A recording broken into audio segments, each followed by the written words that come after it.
Donc dans cette vidéo, je vais vous présenter les erreurs possibles en fait, ou les problèmes de montage, ou les problèmes qui peuvent venir de vous comme de nous, parce que ça peut arriver, l'erreur est humaine. Première erreur, la prise. Vérifiez votre prise. Souvent, des fois ça arrive, on m'appelle, il n'y a pas de jus. Il faut que j'arrive sur place, et quand je me déplace comme ça, croyez-moi, c'est pas la fête. Deuxième erreur, la machine mousse au possible et en fait on s'aperçoit quoi? Il n'y a plus de gaz. Pour voir quand il n'y a plus de gaz, vous soulevez votre capot et ici, si c'est pas affiché 2 ou 2,5 en fonction, et que vous êtes à 0, ça veut dire qu'il n'y a plus de gaz.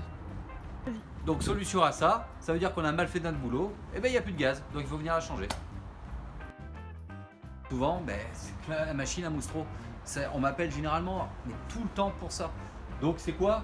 C'est qu'il n'y a plus le pan de glace dedans. Donc la machine n'a pas gelé. Enfin, ou elle a gelé, mais le glaçon a fondu. Pourquoi? Soit c'est parce qu'on tire trop.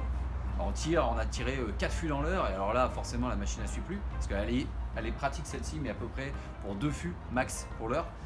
Et donc il faut retirer, donc il faut pouvoir justement remettre ce pan de glace. Donc c'est souvent parce qu'il y a un effet sauna, parce que c'est souvent mis sous tente ou c'est la machine est au soleil. Vous voyez, elle est grise, donc forcément dedans ça chauffe un petit peu. Donc il va falloir retrouver vraiment ce pan de glace. Donc pour ça, mettez-la dans un endroit frais, et où vous pouvez aussi conserver vos fameux fûts dans un endroit frais. Autre problème aussi qu'on peut rencontrer, mais là cette fois c'est si on a mal fait notre boulot, on n'a pas regardé la météo justement. Généralement on préconise donc la pression à 2,2 en temps d'hiver, mais par contre ces machines là, plus il fait chaud, plus il faut lui donner à manger, donc plus il faut lui donner du gaz. Voilà, il faut au moins essayer de la monter à 2,5. Voilà. Et c'est ce qui permettra de réguler justement votre bière, et pour éviter qu'elle mousse moins. Donc là, pour pouvoir régler le problème, il va falloir passer de 2,2 à 2,5. Donc comment faire? Vous prenez un tournevis ou une clé et vous vissez. Vous avez juste à visser et ça va monter directement. Vous avez juste à visser sur ce vis. Voilà. Et vous faites venir à 2,5. Et là vous retestez. Par contre attention, il y a à peu près 1 litre de bière donc du coup qui n'a pas été poussée à la bonne pression. Donc attendez un petit peu avant de m'appeler. C'est un défaut, c'est du matériel, il ne faut pas l'oublier. Il peut y avoir des problèmes techniques, et là en l'occurrence généralement ça peut arriver, on a un problème de tête, soit donc ce petit bitonio se décroche, vous voyez il y a toujours une sécurité rouge dessus, donc ce petit bitonio se décroche et du coup le truc il part, soit ce petit bitonio pareil se décroche, ou pas forcément, mais il y a une fuite de gaz, dedans il y a des joints, et ça peut arriver, et là par contre il faut qu'on intervienne, donc vous nous appelez et on vient changer la tête.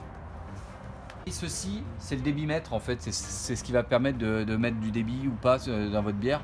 Alors, il ne faut pas y aller comme un bourrin, il ne faut pas en mettre trop, mais des fois, d'aller un petit peu moins fort sur le débit permet de moins mousser. Dernièrement, attention au type de gobelet. Utilisez des gobelets pas trop striés. Pourquoi? Parce que généralement sur une bière pression, on a du mal à tirer avec ce type de gobelet là. Donc utilisez des gobelets où il y a un fond lisse, ou un côté lisse du moins, ou alors des EcoCups. Les EcoCups c'est du plastique rigide, dur, voilà, ou des verres en verre. Donc là je vous ai parlé des principales erreurs, c'est souvent 90% c'est les erreurs auxquelles on m'appelle. Donc si jamais c'est pas une erreur un de ces types d'erreurs là, vous n'hésitez pas à me rappeler.